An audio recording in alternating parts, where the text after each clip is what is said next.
herzlich willkommen zu einem neuen Video.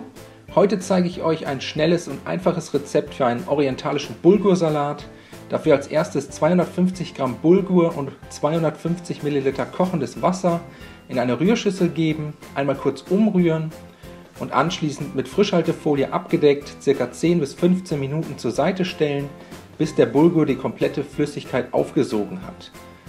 Als nächstes 200 Gramm Cherrytomaten, je nach Größe halbieren oder vierteln, eine halbe Salatgurke in kleine Würfel schneiden, außerdem 3 bis 4 Frühlingszwiebeln in feine Röllchen und 100 Gramm getrocknete Aprikosen in feine Streifen schneiden. Zum Schluss noch etwa eine Handvoll Petersilie fein hacken. Und wenn das erledigt ist, für das Salatdressing 4 gehäufte Esslöffel Eiweiß, 1 Teelöffel Sambal Oelek, den Saft einer Zitrone, einen guten Schuss Olivenöl, je 1 Teelöffel Sumak, gemahlenen Koriander und Kumin und eine gute Prise Salz und Pfeffer in eine kleine Schüssel geben und alles gut miteinander verrühren.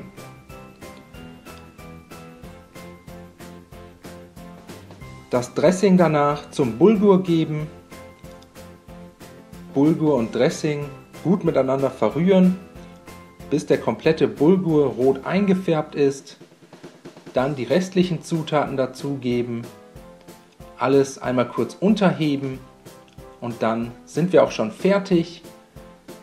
Den Salat könnt ihr im Prinzip sofort servieren oder aber noch etwas durchziehen lassen. Er passt super zu gegrilltem Fleisch oder aber einfach als kleine Portion für die Mittagspause. Ich hoffe, euch hat das Video gefallen. Ich wünsche euch viel Spaß beim Nachmachen. Bis zum nächsten Mal.